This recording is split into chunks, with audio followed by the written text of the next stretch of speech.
movimiento obrero de un gremio de la última década fue bastante consultado, el bancario a través de salarios y más de los medicamentos, hoy queriendo cambiar esa imagen para el otro del frente estatal. Los metalúrgicos andamos mejor estos últimos días. No solo con el siglo, pero no con la mafia de los medicamentos, bastante legal.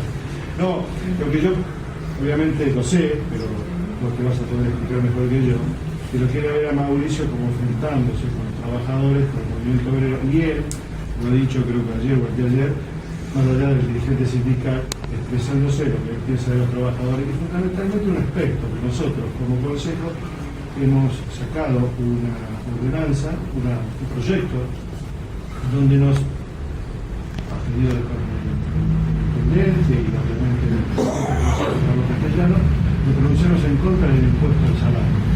Hace más de 3 años nosotros, creo que debe ser el único consejo grande que se expresó en contra del impuesto al salario. Creo que en ese sentido, Macri, en ese sentido claramente se ha expresado. Por eso te digo, mucha gente lo quiere ver, está queriendo ver a Macri como enfrentado a los trabajadores del movimiento obrero y dio pautas claras que eso no va a pasar.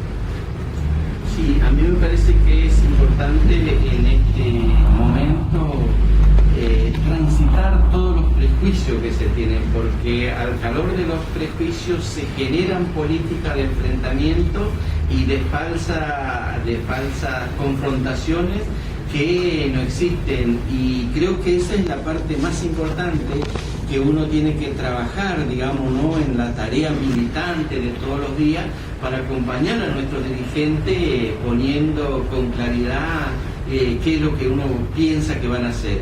En ese sentido me parece bien que un hombre del movimiento obrero diga: yo creo que Mauricio va a hacer las cosas como dicen, que se va a cumplir con esta cuestión de no seguir cargando sobre los trabajadores con este impuesto que de verdad es una verdadera carga que no debería ser, y cumplir rápidamente con esa propuesta. Creo que da una clara señal de cuál es el perfil del gobierno de Cambiemos, digamos, ¿no? Toda esta idea que se trata de instalar, que era en contra de los trabajadores, a favor de un ajuste brutal, son tan caraduras porque el ajuste ya lo están haciendo ellos, y la inestabilidad económica lo están haciendo con cada medida que van tomando. Si uno tiene buena intención, puede ser por inexperiencia, pero también sabemos que esta gente que no ha tenido problema en matar, no ha tenido problema en participar en crímenes, no va a tener ningún problema en dejar campo minado cuando se vaya. Por lo tanto, me parece que es muy importante que nosotros hagamos conciencia en la ciudadanía de lo que vamos a encontrar, pero al mismo tiempo también que le demos seguridad, y para eso tenemos que partir de nuestras propias convicciones de que el gobierno de Cambiemos va a ser un gobierno que va a terminar con las injusticias, con la injusticia social, y va a empezar a caminar por otro camino. Creo que en este sentido es muy importante que terminemos con la dominación de los dirigentes que generan pobreza, generan desigualdades para lucrar con ellos políticamente. Y creo que en ese sentido poder tener una justicia independiente, poder tener un Ministerio de Trabajo que realmente atienda los reclamos de los trabajadores, ser eficiente en la conducción, con un Ministerio de Educación que participe activamente en la creación de esa nueva educación, como lo ha hecho Bullrich en la ciudad de Buenos Aires. Me parece que está dando señales claras que el gobierno de Cambiemos es un gobierno también por la justicia social. Usted hablaba recién de la crisis económica y de que ya se está haciendo el ajuste. Ahora, ¿cómo se sale de esta situación cuando están rotos todos los termómetros? Está roto el termómetro de la pobreza, está roto el termómetro de lo que significa la inflación, que se queda con la parte del salario de los trabajadores también. ¿Cómo se sale de este dilema? No, me parece que las primeras medidas son muy importantes, pero yo no me adelantaría, sería muy temeraria de mi parte, de decir cuáles serían las primeras medidas que debería tomar el gobierno nacional, eso me parece que tiene que ver con quienes conducen, nos tienen que explicar y nosotros salir a explicarle al pueblo en ese sentido. Yo no tengo ninguna duda de que las primeras medidas van a ser conducentes a demistificar de que el gobierno de Cambiemos es el gobierno del ajuste permanente, es el gobierno que va en contra del pueblo. Yo creo que las primeras medidas van a sorprender en ese sentido. Y hay equipo, Mauricio ha demostrado que tiene una excelente gestión, que las variables económicas no se le han escapado, que tiene una política social eficiente, que interviene y que también a nivel nacional lo va a tener. Qué sé yo, alguno de sus voceros económicos, lo escucho a Melconian y ahora lo escucho a Alfonso Trasgay, hombres sólidos en la cuestión económica, con miradas humanistas para mí de la economía. Me hace pensar de que las medidas que van a tomar van a ser realmente a favor de la justicia social, ¿no?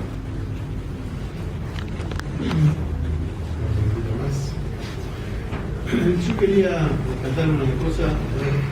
Yo te escuché en una presentación que se hizo en Mar del Plata sobre la importancia de cómo combatir la pobreza, ¿no?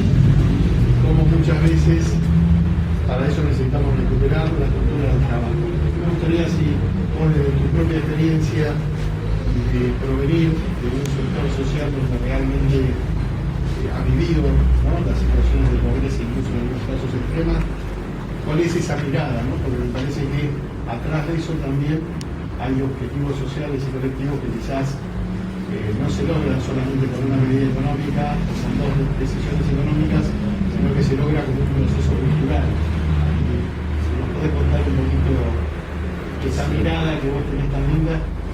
Sí, a mí me parece, no sé cuánto hace que estuve en Mar del Plata, porque cada vez se va profundizando este quiebre de la cultura del trabajo que teníamos los argentinos, ¿no?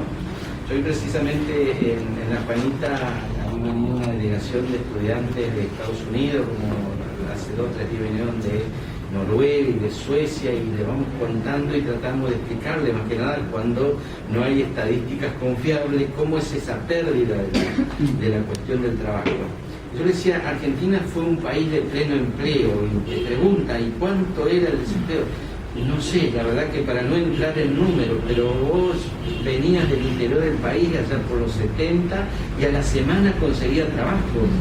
Y si vos estabas en una empresa y no te gustaba y te iba un viernes y el domingo agarrabas los agrupados de Clarín y el martes o miércoles ya tenías, eso para mí es pleno empleo. No sé cuáles son las estadísticas ni siquiera el porcentaje, pero esa es la percepción.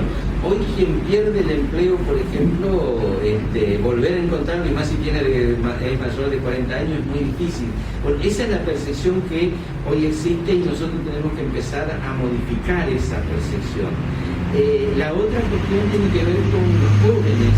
Los jóvenes han pasado mucho tiempo y muchos de esos jóvenes no han visto a su padre trabajar en un trabajo estable, digo, un trabajo que implica que se va a las 5 de la mañana y vuelve a las 5 de la tarde, es decir, que empiece a tener esa idea y que le va cambiando absolutamente toda su formación como niño. Hablando, ¿hay algún psicólogo por allá? Porque hablando con alguno, digo, por si no me meto el tío, hablo el nombre de la cosa y por ahí no es así. Me decía de la importancia que tenía estos hijos de trabajadores, que a su niño, cuando le pedía una bicicleta o un triciclo, decía: espera que dentro de 3 meses, 6 meses, cuando cobre el aguinaldo, papá te va a comprar eso. Decía, trabajaba sobre la estructura de demora del chico, por lo tanto sabía que había tiempo para determinadas cosas que hoy no hay, digamos, ¿no? Porque el padre no le puede prometer en el tiempo, de última es, voy a ir a tomarlo, digamos, en algún momento, y eso cambia absolutamente toda la propia formación del niño. Entonces, toda esta cuestión de la organización relacionada con el trabajo es lo que nosotros no tenemos que perder. Todavía está en la generación que anteriormente había tenido ese país de pleno empleo la conciencia de que hay que trabajar para tener libertad, y eso lo podemos inculcar a los niños. pero en los jóvenes ya es un poco más difícil. Con los planes sociales ha cambiado la cultura del trabajo, primero por una cultura de la sobrevivencia y hoy por una cultura de la marginalidad. Hoy se reivindica la marginalidad. Yo decía a nosotros que por alguna razón, en el caso mío, que cuando vine a Buenos Aires tuve que venir a vivir en una villa, estabas en la villa con la obsesión de comprarte el terrenito, llevarte la casilla. Por eso en las villas se llenaban de casillas. Hoy se construye en la villa, con lo cual alguien que construye, y más si construye una casa de 2 o 3 pisos, ese no está pensando en irse, pero ni loco.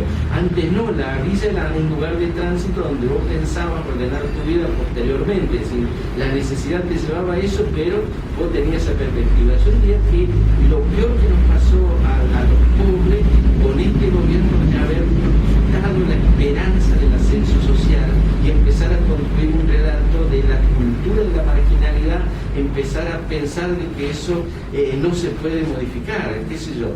Y el hecho categórico es este proyecto de uno de los diputados, creo que de Larroque, de instaurar el Día de la Dignidad Villega, como si estar en una villa es algo digno. Creo que, por supuesto, hay habitantes que tienen dignidad, pero el lugar donde uno está teniendo enormes posibilidades de ser mejor, no se puede reivindicar eso. Y creo que tiene que ver con esta estrategia de instalar la cultura de la dignidad como una forma o como un elemento de confrontación con aquellos que quieren el progreso. Y aquellos que quieren el progreso fundamentalmente son los sectores de clase media, son los sectores que han tenido la oportunidad de empezar a morder esta posibilidad y que hoy se lo quieren quitar. Creo que esto es lo que tenemos que mantener. Yo no tengo ninguna duda que en los sectores pobres todavía no es mayoritario esta idea de que no se puede salir de la pobreza. Y sobre eso el gobierno de Cambiemos tiene que empezar a trabajar. ¿Cómo reivindica esa cultura de posibilidad de ascenso social? ¿Cómo hace posible esto? ¿Cómo genera estas posibilidades? Y hay una cuestión que es central, que no lo digo yo, sino que lo he leído por ahí, creo que era Amartya Sen, de que solamente con la libertad política los pobres, aquellas personas que han sido criados en la pobreza, pueden generar toda la creatividad que le es posible para empezar a generar bienes también que lo hagan modificar eso. Si no hay libertad política, esa creatividad no aflora, es decir, se está esperando que venga alguien, algún benefactor para darle. Por lo tanto, creo que es central trabajar sobre esta cuestión de liberar a los pobres para que toda esa potencia creativa que tienen lo pueden empezar a poner en juego y salir de ahí. La mejor experiencia para nosotros es la Juanita. Nos preguntaban, ¿pero por qué hicieron esto? Decían, porque somos libres. Pero ese proyecto que hicieron de una escuela en un barrio de La Ferrera, de tal, que se junten con Churba, con Maru Botana, que tenga posibilidad de tener un banco Santander al barrio. ¿Y por qué lo hicieron? Porque éramos libres de soñar con eso. Si nosotros hubiéramos estado mañanados a algún puntero político que dijera, no, eso es imposible, vengan que yo lo voy a sostener, no se hubiera podido hacer eso. Yo creo que sobre eso es lo que hay que empezar a cambiar.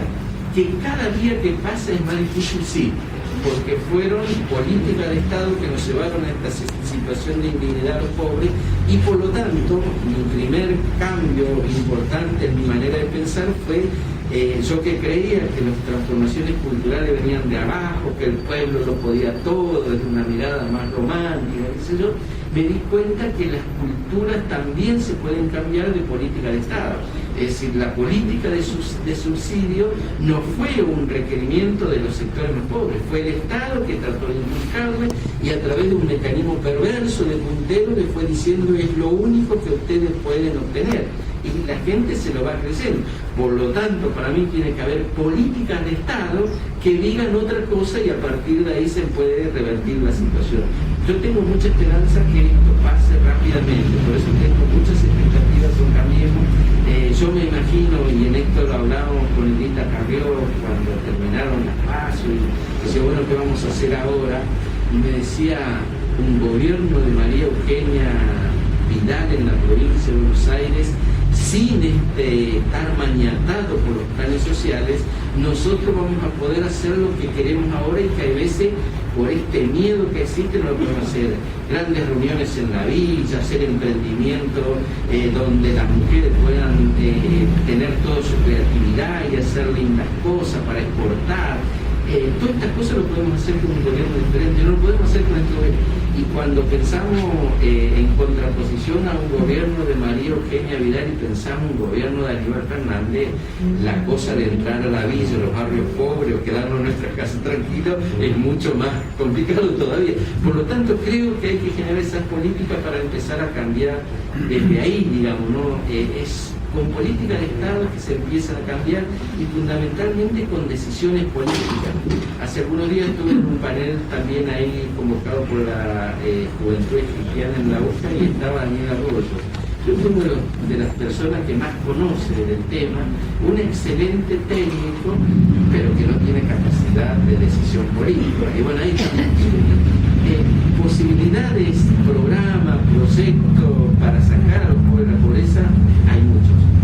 Falta la decisión política, por eso estoy muy contento con estos pasos que ha dado Mauricio diciendo: si gana, cambiemos, si yo soy presidente, voy a hacer tal cosa. Y eso me parece que son las señales que necesitamos los pobres para empezar a confiar en algo distinto, ¿no? Y terminar con esta cuestión del clientelismo que realmente ha sido una de las herramientas más perversas que tiene el poder para someter a los más débiles, ¿no?